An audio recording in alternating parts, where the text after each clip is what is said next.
Պարոն Կոնջարյան, վերջին օրերին տեսնում ենք, թե ինչ մոբիլիզացիա կա Սամվել Կարապետյանի շուրջ։ Հայ առաքելական եկեղեցին է պարբերաբար հայտարարություններով հանդես գալիս, խորհրդարանական ընդդիմությունը ու նաև Ռուսաստանի ամենատարբեր պաշտոնյաներ այսօր էլ Պեսկովը հայտարարեց, որ իրենք ուշով հետևում են եւ անհրաժեշտության դեպքում աջակցելու են, օգնելու են Կարապետյանին հնարավորինս չափով որպես իրենց քաղաքացի։ Ընդհանուր առմամբ ինչի մասին են այս հայտարարությունները եւ այս մոբիլիզացիան Սամվել Կարապետյանի շուրջ եւ նրան պաշտպանելը հայտարարությունները այս ավելի շատ կապված են մեկ անձի հետ, թե սրանք ավելի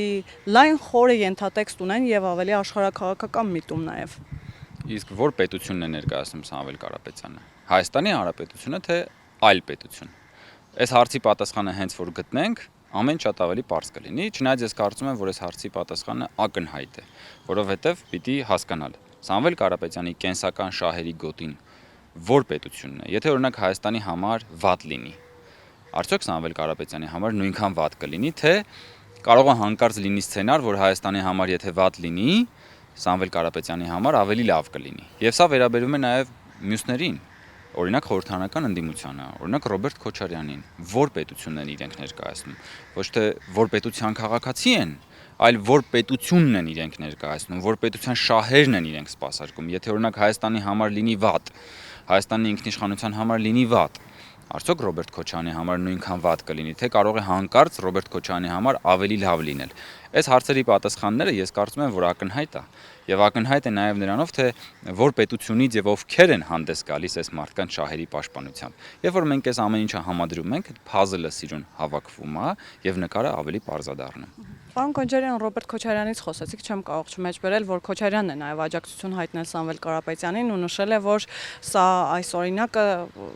պարզ դրսևորում է, թե ինչպես են լինում քաղաքական հետապնդումները եւ ինչպես է դատական համակարգը այսօր ենթարկվում օրվա իշխանությանը։ Վերջի շրջանում մենք շատ ենք լսում ընդդիմադիր շրջանակներից, որ պետք է իշխանափոխություն, այլապես այս վատ սցենարները ինչ որ բաներ են գուժում, ինչ տոտալ բռնապետության մասին է խոսքը եւ ինչու եք դատական համակարգը ենթարկել ձեզ։ Հիմա տեսեք ինչա կատարվում մեր շուրջը։ Այսինքն դա նոր չի սկսվել, բայց մեր տարածաշրջանում, աշխարհում մենք տեսնում ենք, որ կոնֆլիկտները գնալով ավելի թեժանում են, անվտանգային համակարգը դառնում է շատ ավելի անկայուն եւ մենք որպես պետություն պիտի կարողանանք այս փոթորկոտ աշխարհում գտնել մեր տեղը, կայուն հարաբերություններ հաստատել առաջին հերթին մեր հարևանների հետ եւ ապահովել մեր պետության ինքնիշխանությունը։ Հիմա օրինակ այսօր վարչապետը գնացել է Թուրքիա, հանդիպում է Թուրքիայի նախագահի հետ։ Հայաստանը տարբեր ուղղություններով իրականացնում է բալանսավորված եւ բալանսավորման հարաբերություններ։ Հայաստանի կառավարությունը, քաղաքական մեծամասնությունը վարչապետի գլխավորությամբ Հայաստանի ճակատագրի տնօրինման քաղաքականություն է իրականացնում։ Եվ այս պայմաններում, երբ որ մենք կանգնած ենք ահա այսպիսի կարևոր խաչմերուկի առջև, Ռոբերտ Քոչարյանը, Սամվել Կարապետյանը, խորհրդարանական ընդդիմությունը իրենք ամեն ինչ անում են Հայաստանի Հանրապետությունում իշխանափոխություն անելու համար։ Կարող է պարզվի, որ Հայաստանի ճակատագիրը ուրիշի տնօրինմանը հանձնելու համար են դա անում, որովհետև մեր պայքարը որպես իշխանություն այն բանի համար է, որ մենք մեր երկրի, մեր պետության, Հայաստանի Հանրապետության համար ապահովենք անվտանգություն, ինքնիշխանություն, մեր ժողովրդի համար ապահովենք բարեկեցություն եւ դրա համար պարտադիր է, որպեսզի մենք կարողանանք խոսել բոլորի հետ, առանց միջնորդի, առանց երրորդ կողմի, որովհետեւ պատմությունը ցույց է տալիս, որ այդ երրորդ կողմերը մեր փոխարեն գնում խոսում են ուրիշների հետ, իրենց առևտուրն անում են եւ հետո մեր ճակատագիրը որպես մանրադրամ տալիս են ուրիշին կամ դնում են իրենց գրպանը։ Հիմա մենք ուզում ենք կոտրել պատմության այս ընթացքը։ Մենք ասում ենք, որ ոչ, մենք պիտի խոսենք մեր հարևանների հետ։ Մենք պիտի կառուցենք մեր արտաքին հարաբերությունները, մենք ունենք մեր շահերը, մեր ինքնիշխանությունը եւ մեր քաղաքականությունը գնում է այս տրամաբանությամբ։ Մենք խաղաղության օրակարգն ենք առանց մղում, մենք ուզում ենք Հայաստանի համար բացել խաղաղության դարաշրջան, որպեսզի մեր ժողովուրդը մեր պետության մեջ աշխատի, արարի։ Հիմա կան ուժեր, որոնք որ ամեն ինչ անում են, որ այս գործընթացը տապալեն, ամեն ինչ անում են, որ այս գործընթացը խափանեն։ Եվ իրենց համար առաջին քայլը Հայաստանի Հանրապետությունում իշխանափոխությունն է։ Իշխանափոխությունից հետո ես համոզված եմ, որ այդ ուժերը նպատակ ունեն Հայաստանի Հանրապետությունում սկզբից վերցնել իշխանությունը եւ հետո Հայաստանի Հանրապետության ճակատագրի տնօրինումը հանձնել երրորդ պետության։ Այսինքն նրանց մոտիվացիան սա է, նաև հայ առաքելական եկեղեցին է միացել այս ուժերին, Սամվել Կարապետյանի համար գիշեր ու զոր աղոթք են հողում։ Գիտեք, ես կասեի ոչ թե հայ առաքելական եկեղեցին է միացել, այլ հայ առաքելական եկեղեցու բարձրաստիճան ղեկավարության մի մասը Կտրիչ Ներսիսյանի միջոցով է միացել, որովհետև էլի գալիս եմ առաջին հարցին, որտեղ է գտնվում Կտրիչ Ներսիսյանի կենսական շահերի գոտին։ Կարող է պարզվի, որ Կտրիչ Ներսիսյանի եղբոր Եզրասի շրջակայքում է գտնվում Կտրիչ Ներսիսյանի կենսական շահերի գոտին։ Որտեղ է գտնվում։ Հայաստանի Հանրապետությունում է արդյոք գտնվում, թե Հայաստանի Հանրապետությունում չի գտնվում։ Մեր պատմական առանձնահատկությունը երկար ժամանակ եղել է այն, որ մեր վերնախավերի կենսական շահերի գոտին գտնվել է միշտ Հայաստանից դուրս։ Միշտ Հայաստանից դուրս է տնտեսական, քաղաքական, անձնական, ընտանեկան, բոլոր տեսակ շահերի գոտիները հիմնականում գտնվել են Հայաստանից դուրս։ Դրա համար, երբ որ Հայաստանի համար վատ է եղել, իրենց համար միշտ չի որ վատ է եղել։ Պետության ղեկավարությունը եւ վերնախավը սեփական կյանքը ամբողջությամբ, սեփական շահերն ամբողջությամբ պիտի փոխկապակցեն սեփական պետության հետ, այդ տարածքի հետ, որտեղ որ իրենք ապրում են եւ որի ճակատագիրն իրենք ուզում են որոշել։ Հիմա ես նորից եմ ասում, Ռոբերտ Քոչարյանի կենսական շահերի գոտին, տնտեսական, ֆինանսական, քաղաքական շահերի գոտին արդյոք Հայաստանի Հանրապետությունն է, թե միայն Հայաստանի Հանրապետությունը, որովհետև պետք է միայն Հայաստանի Հանրապետությունը լինի, գլխավորապես Հայաստանի Հանրապետությունը լինի։ Ես համոզված եմ, որ իրենց կենսական շահերի գոտին ուրիշ երկրներում են։ Իրենք այլ պետություններ են ներկայացնում եւ դա է պատճառը, որ իրենք այստեղ ուզում են վերցնել սկզբից իշխանությունը, հետո Հայաստանի Հանրապետությունը սկուտեղի վրա մատուցել ուրիշ պետությանը եւ այդ պետությունն արդեն ինքը իրենով կորոշի թե ինչ անել, ինչ չանել եւ այդ ժամանակ արդեն ուշ կլինի ինչ որ բան անել, որովհետեւ հայտնի խոսք կա, չէ, ասում է ուշ է ձեռքը խփել սեղանին, երբ որ դու արդեն ընթրիք ես։ Ահա Ռոբերտ Քոչարյանն եւ մյուսները, ովքեր որ այսօր Հայաստանի Հանրապետությունում փորձում են իշխանափոխություն անել, իրենք պարզապես ուզում են Հայաստանը որպես ընթրիք մատուցել ուրիշ պետությունների սեղանին եւ այդտեղ գլխավոր դուժող կողմը լինելու է ժողովուրդը, որովհետեւ Ռոբերտ Քոչյանը եւ մյուսները իրենց տնտեսական, ֆինանսական հարցերը այդ արդյունքում լուծելու են այդ ամեն ինչի արդյունքում։ Իրենք ստանելու են իրենց մրցանակը։ Իսկ հայ ժողովուրդը մնալու է նույն կոտրած տաշտակի առջև, եւ դա մենք թույլ չենք տալու ոչ մի դեպքում։ Եվ պարոն Կոնջորյանը արդյոք պատահական էր, որ հենց այս օրերին 3 եւ այսօր Օվերչուկը կրկին ակտիվացել է եւ հայտարարություն է անում, թե ինչ մեծ տնտեսական կախվածություն ունի Հայաստանը Ռուսաստանից եւ ԵԱՏՄ-ից առհասարակ ինչ մեծ շահույթ է ստանում, այսօր էլ ասաց, որ դեպի Եվրամիություն է վերցրած Հայաստանի կուրսը վտանգում է հայ-ռուսական հարաբերություններին ու նաեւ իրենց Telegram ալիքներում շատ է խոսվում այս հայ-թուրքական այսօրվա սպասվող հանդիպման մասին վարչապետի եւ Էրդողանի։ Ինչու այս իմաստով անհանգստություններ կան, այսինքն Ռուսաստանը ինչ խնդիր է տեսնում, որ վարչապետը այսօր Թուրքիայում է։ Այդ հարցը կարևոր հարց է, որը պետք է դնել սեղանի եւ ընդհանրապես տեսնել, հասկանալ ովքեր են խնդիր տեսնում այն բանի մեջ, որ Հայաստանը որպես ինքնիշխան պետություն հարաբերություններ է կառուցում իր հարևանների հետ, ուզում է բացել սահմանները, ուզում է զարգացնել տնտեսական առևտրային հարաբերություններ, ուզում է որ սեփական քաղաքացիներն ու ժողովուրդը Հայաստանում ապրեն լավ եւ բարեկեցիկ, առևտուր անեն, որ երկրներին սա ձեռք չի տալիս։ Ինչու ձեռք չի տալիս։ Եթե կա մի երկիր, որ Հայաստանի լավն է ցանկանում, ոնց կարող է այդ երկրին շահեկան չլինի, որ Հայաստանը Թուրքիայի հետ հարաբերություններ կարգավորի։ Թուրքիան մեր տարածաշրջանի խոշոր խաղացող պետություն է եւ մեր շահերից է բխում, որպեսզի մենք Թուրքիայի հետ ունենանք բնականon հարաբերություններ, կարողանանք անել առևտուր, բացենք կոմունիկացիաները, հաստատենք միջպետական եւ դիվանագիտական հարաբերություններ եւ սա մեր ճանապարհն է։ Կարող է պարզվի հանկարծ, որ մենք, երբ որ Թուրքիայի հետ հարաբերություններ ենք հաստատում, մի ուրիշ երկրի մենաշնորհն ենք վերցնում Թուրքիայի հետ խոսելու։ Մենք պիտի Թուրքիայի հետ խոսենք ինքներս, որպես ինքնիշխան պետություն։ Մենք պիտի Իրանի հետ խոսենք ինքներս, որպես ինքնիշխան պետություն։ Մենք պիտի Ադրբեջանի հետ խոսենք ինքներս, որպես ինքնիշխան պետություն, Վրաստանի հետ խոսենք ինքներս, որպես ինքնիշխան պետություն, Ռուսաստանի հետ, Եվրամիության հետ, Միացյալ Նահանգների հետ, Չինաստանի, Հնդկաստանի բոլորի հետ։ Մենք կարիք չունենք երրորդ կողմի, որպեսզի կարողանանք խոսել մեր հարևանների հետ, հասկանում եք, մշտապես մեր քաղաքական, աշխարհաքաղաքական, դիվանագիտական հայեցակարգը հիմնված է եղել այն բանի վրա, որ մենք մեր հարևանների հետ խոսել ենք երրորդ երկրի միջոցով, երբ որ ինչ որ մի պետության Բանա պետք եղել Հայաստանի հետ կապված։ Ինքը այնտեղ Երևան չեն զանգել։ Ուրիշ երկիր են զանգել, ուրիշ մայրաքաղաք են զանգել։ Հիմա երբ որ ինչ-որ մեկին բանա պետք, զանգում են Երևան։ Ընդ որում, որևէ մեկը չի ասել, որ այդ հարաբերությունները հեշտ են, եւ մենք, երբ որ խոսում ենք մեր հարևանների հետ, միշտ այդ խոսակցությունը հեշտ է լինելու, բայց խոսակցությունը պետք է այն բանի համար, հենց այն բանի համար առաջին հերթին, որ այդ խոսակցության մեջ կան դժվարություններ, որովհետեւ եթե դժվարություններ չկան, խոսակցության կարիք էլ չկա, ուրեմն ամեն ինչ լավ է, բոլորս երջանիկ ենք։ Եվ այն մարդիկ, ովքեր որ անընդհատ այսպես բայղուշություն են տարածում, որ ահա ոնց կարելի է գնալ Թուրքիա, ոնց կարելի է Ադրբեջանի հետ ուղիղ երկխոսել եւ այլն, իրենք ինչ են ուզում։ Իրենք ուզում են, որ Հայաստանը որպես պետություն անընդհատ կախված լինի երրորդ միջնորդից, որպեսզի անպայման Հայաստանը ուրիշի միջոցով խոսի իր հարևանների հետ։ Հայաստանը չկարողանա զարգացնել սեփական կարողությունները, հարաբերություններ կառուցելու սեփական հարևանների հետ եւ մտնելու այդ թվում դժվար խոսակցությունների մեջ։ Եվ սա Հայաստանը անընդհատ զարգացման ցածր մակարդակի վրա պահելու քաղաքականություն է, գիտեք, այդպես կենցաղային օրինակ եթե բերենք, դա ոնց որ ուզենաս որ Հայաստանը միշտ լինի որպես երեխա, որը պատրաստ չի խոսել անծանոթների հետ կամ դժվար թեմաներով ուրիշների հետ, որովհետև երեխաներին մենք միշտ պաշտպանում ենք, ասում ենք, որ պիտի շփվես հիմնականում ծանոթ մարդկանց հետ, չէ, ծնողների, տատիկ, պապիկի, քույր, եղբոր, ընկերների եւ այլն, բայց երբ որ մարդը մեծանում է, որպեսզի մարդը կայանա որպես աշխարհի ինքնուրույն քաղաքացի, ինքը պիտի սկսի շփվել եւ սովորել խոսել անծանոթների հետ, սովորել խոսել դժվար թեմաներով, սովորել առաջ մղել սեփական շահերը։ Հիմա մենք որպես պետություն վերջին տասնամյակներին մեզ պահել են այդ երեխայության կարգավիճակում, մեզ ասել են դուք չեք կարող խոսակ, Թուրքիայի հետ չեք կարող խոսակ, Ադրբեջանի հետ չեք կարող խոսակ, սրա հետ չեք կարող, մենք կխոսանք ձեր փոխարեն։ Հիմա մենք եկել ենք ասում ենք չէ, մենք արդեն մեծ ենք եւ մենք ինքներս կարող ենք խոսալ։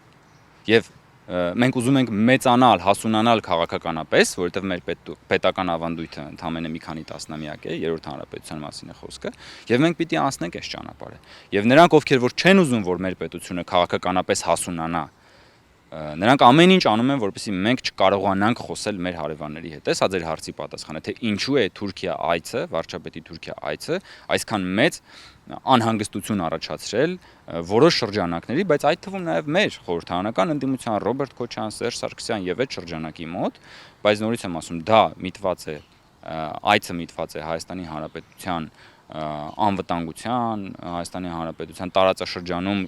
Հայաստանի շուրջ անվտանգային իրավիճակի բարելավմանը, բալանսավորման քաղաքականությանը, տարածաշրջանացման քաղաքականությանը, եւ սա լինելու է շարունակական։ Պարոն Կոնջարյան, դուք էլ ձեր խոսքում նշեցիք բայղուշությունների մասին, ես չեմ կարող չմեջբերել վերջին օրերին ամենաշատ կրկնվող մի քանի թեզեր, օրինակ վարչապետի այցի հետ կապված շատ են ասում, որ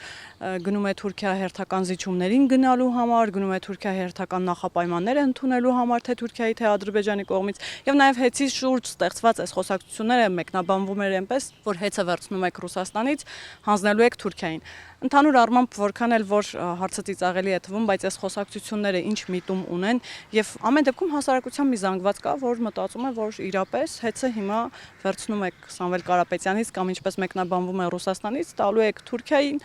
եւ ամենատարբեր ինչ որ ընկերություններ են նշվում, որոնց հետ արդեն բանակցություններ եք վարում, որ հեծը տակ հենց թուրքական ընկերություն են եւ նաեւ որ վարչապետը գնացել է հերթական զիջումների փաթեթը, այսպես ասած, վերցնելու։ Վարչապետը գնացել է հարաբերություններ կառուցելու մեր հարևան Թուրքիայի հետ եւ այդ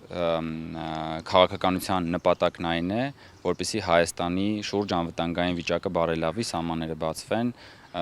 երկիրը բարգավաճի եւ մեր քաղաքացիները մնան Հայաստանում, չարտագաղթեն եւ Հայաստանում իրենց զգան նույնքան ավելի լավ, որքան զգում են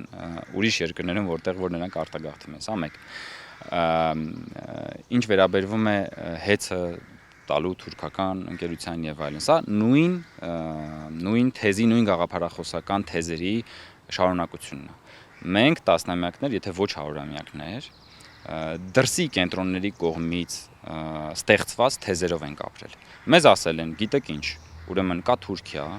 որը սպառնում է ձեզ, գալու է ձեզ ոչնչացնի, իհարկե ունենք նաև ցեղասպանության պատմությունը եւ օրինակը եւ հասկանալիորեն մեր ժողովուրդն ունի տրավմատիկ հիշողություն, բոլորս դա ունենք։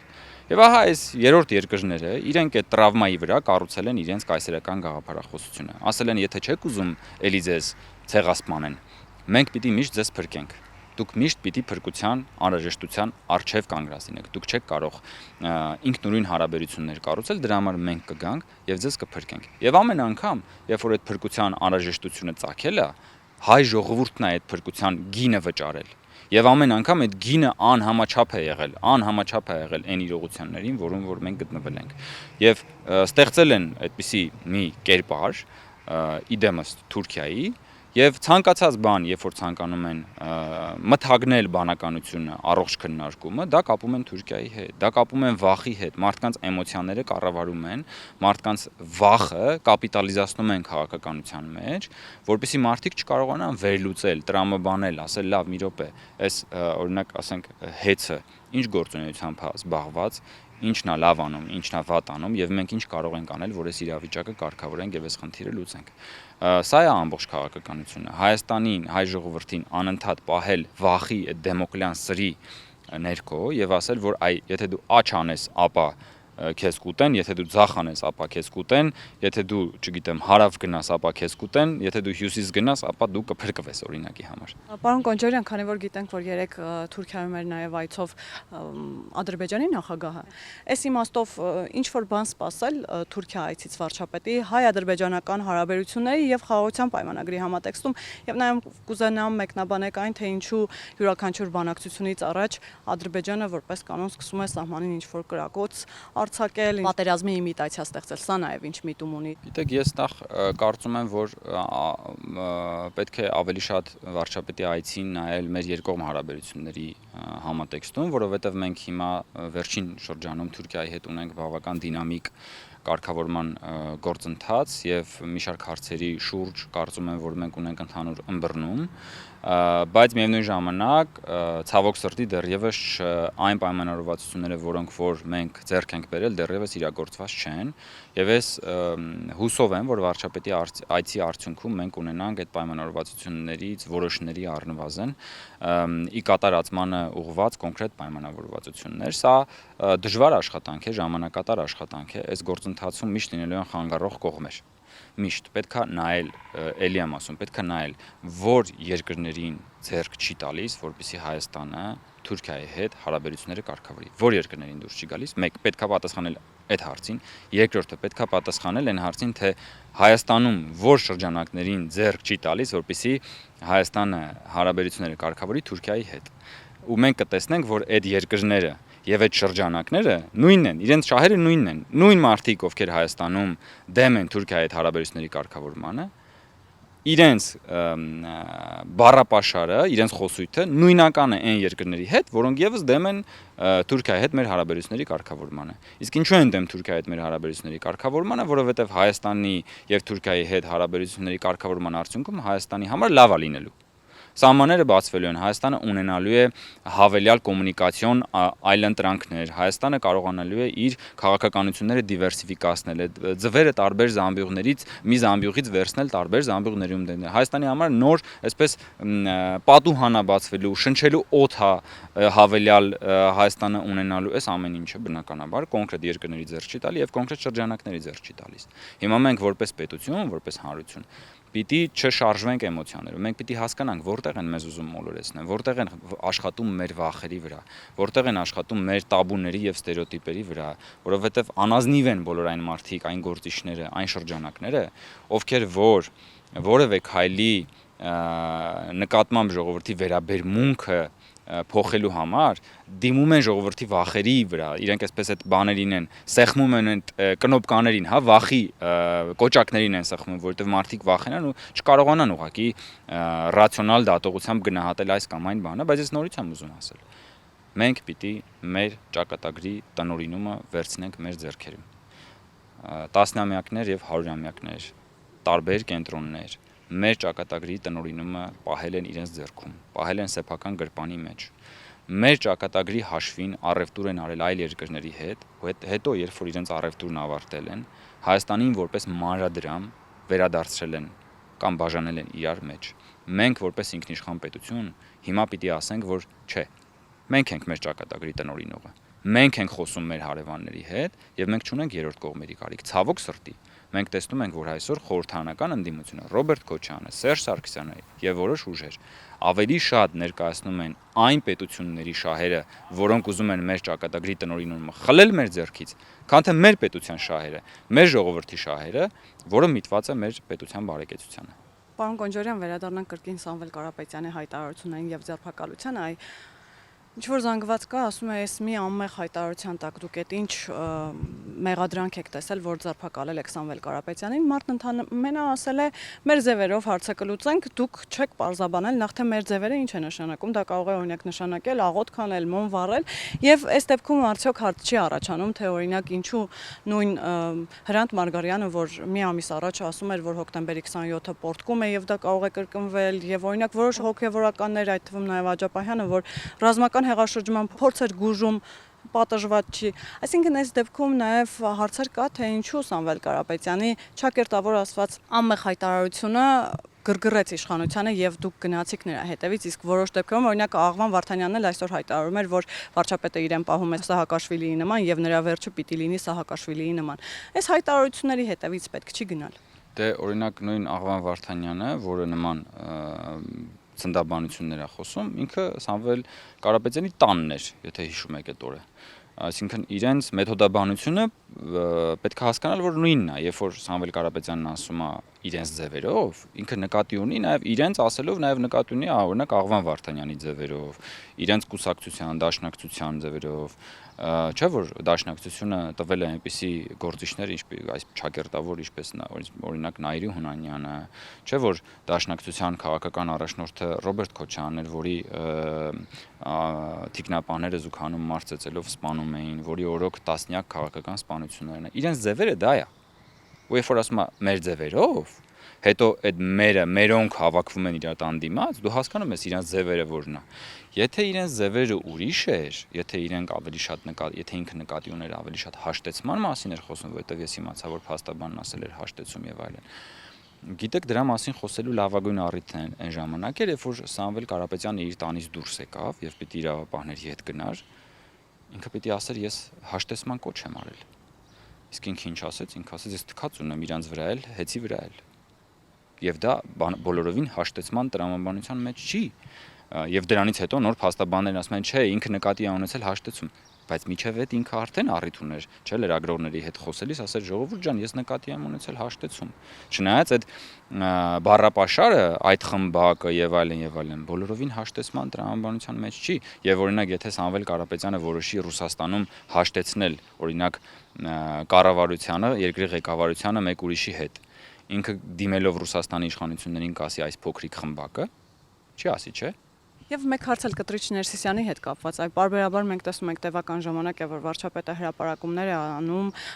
կուսակրոնության ուխտը խախտել, չխախտելու հետ կապված եւ ասում է, որ Կտրիչ Ներսիսյանը պիտի հեռանա, հակառակ կողմից մենք տեսնում ենք սրբազանները, այսպես լծված պաշտպանում են Ներսիսյանին, սրբազաններից մեկը ասաց, որ ընդհուպ պատրաստ է նահատակվել, բայց չի հեռանա, մյուսը հայտարարեց, որ իրենք այլ ընտրանք չունեն Կտրիչ Ներսիսյանին, միևնույն է չի հեռանալու եւ հակառակ կողմից էլ պահանջում են վարչապետի հրաժարականը։ Հիմա այս փոխադարձաբար միմյանց հրաժարականներ պահանջելու գործընթացը երբ է ավարտվելու եւ Կտրիչ Ներսիսյանի այ նույն հեռանալը դուք ինչպես եք պատկերացնում այն դեպքում, երբ մարդը պատրաստ է նահատակվել, բայց ոչ հեռանալ։ Տեսեք,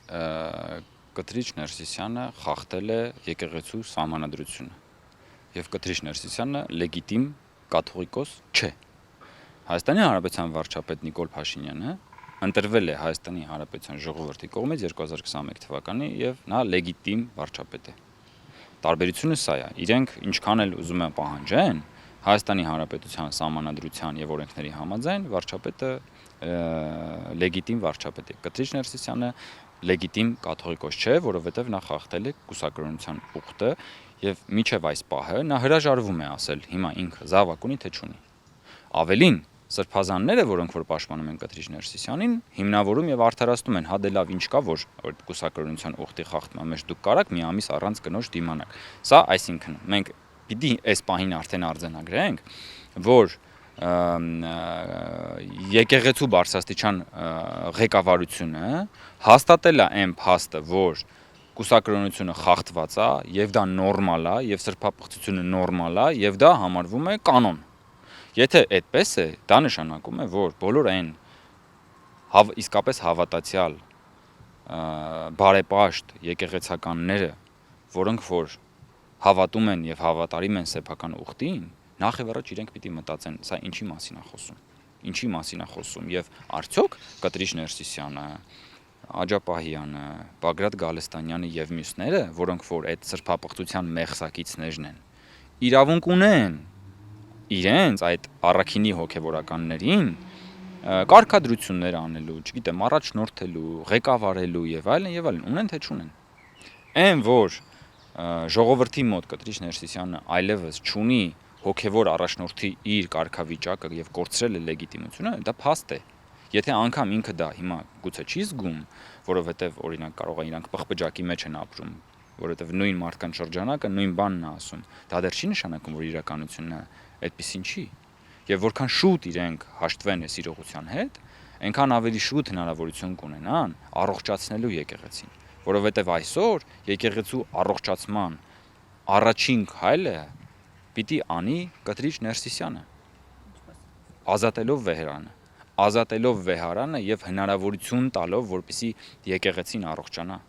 Եկեղեցու առողջացման, եկեղեցու նկատմամբ վստահության, վերականգնման առաջին քայլը եւ երաշխիքն այն է, որ Կտրիչ Ներսիսյանը ազատի վեհարանը, որովհետեւ ինքը այլևս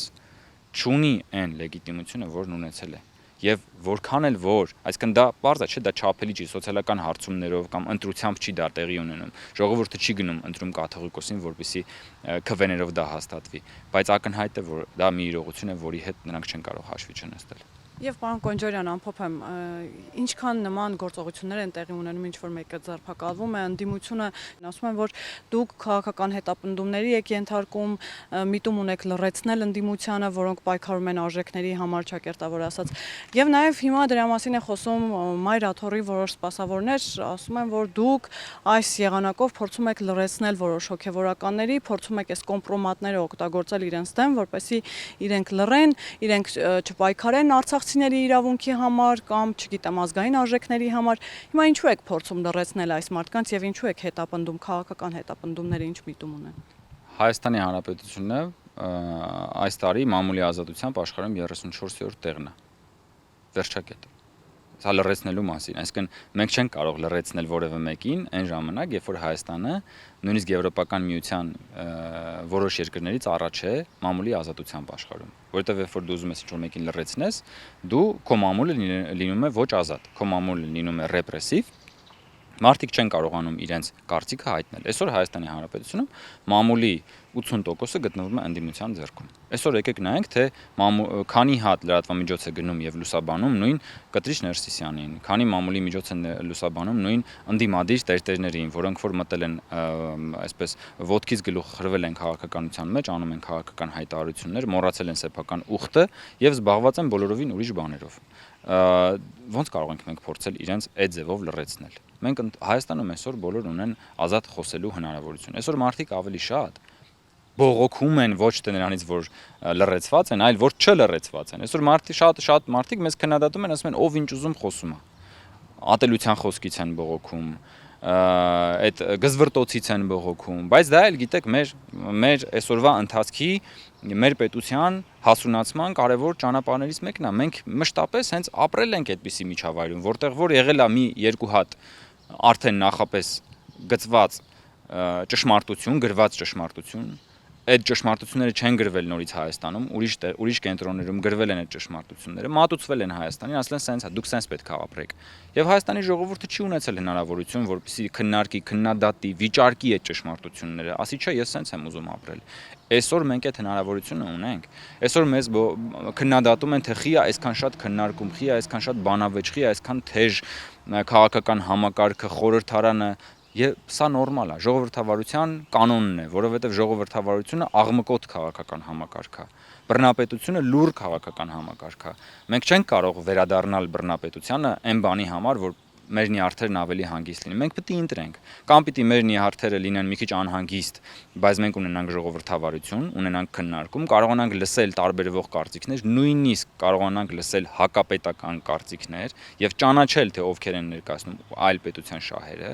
քան թե ունենալ բռնապետություն, որտեղ որ ասվում է մի քանի նախադասություն, մի քանի ճշմարտություն եւ մեր ամբողջ կյանքը կառուցված է այդ սահմանների մեջ ու մենք չենք կարող աջ, ցախ, վերև, ներքև անել։ Ես կարծում եմ, որ ժամանակակից աշխարհում մենք պիտի ընտրենք առաջինը։ Այո, յուրաքանչյուր կառավարման քաղաքական համակարգ ունի իր գինը, այսպես ասած։ Ժողովրդավարության գինը դա անհանգիստ նյարդերն են։ Բռնապետության գինը դա աքսորված մարդիկ են Սիբիր, աքսորված եւ չգիտեմ, քաղաքական սպանություններն են, հետապնդումներն են։ Ժողովրդավարության գինը ակտիվ քննարկումներն են, աղմուկն է, բռնապետության գինը լռությունն է, բայց այդ լռության մեջ ավելի շատ է լսվում մարդու իրավունքների խախտման, հետապնդումների եւ բռնապետության ձայնը։ Եվ ես կարծում եմ, որ մենք այդ էջը փակել ենք հավերժ։ Ժողովրդավարությունը անշրջելի է Հայաստանում եւ մենք ուղղակի պիտի որպես ժողովուրդ եւ որպես հասարակություն կարողանանք զարգացնել ժողովրդավարությունը, ամեն մեկս մեր ներդրումն ունենալ որպես քաղաքացի, որպես պետական պաշտոնյա, որպես քաղաքացիական հասարակության ներկայացուցիչ եւ ի վերջո հասնել նրան, որ մենք պաշտպանենք եւ ուժեղացնենք մեր պետության ինքնիշխանությունը։ Այսօր Հայաստանում կռիվը չի գնում օրինակ հեծի համար, եկեղեցու համար, կամ եկեղեցու դեմ ավելի ճիշտ, չի գնում իշխանություն պարզապես իշխանություն ունենալու համար։ Այսօր Հայաստանում կռիվը գնում է Հայաստանի ինքնիշխանության համար։ Մենք կռիվ ենք տալիս Հայաստանի Հանրապետության ինքնիշխանության, պետականության, անկախության եւ ժողովրդավարության համար։ Բոլոր մնացած հարցերը տարբեր թելերով կապված են այս ամեն ինչին։ Բոլորը տարբեր թելերով։ Եկեղեցու վերնախավը տարբեր թելերով կապված է այս հարցին։ Խոշոր տնտեսվարողների մի մասը, որոնք որ տարբեր պետությունների շահեր են ներկայացնում, կապված են այս հարցին։ Ռոբերտ Քոչարյան, Սերժ Սարգսյան եւ իրենց շրջապատը տարբեր թելերով կապված են այս հարցին։ Ամեն ինչ գալիս հանգում է այդ կիզակետին, որը ինքնիշխանությունն է եւ որը մենք պաշտպանելու ենք։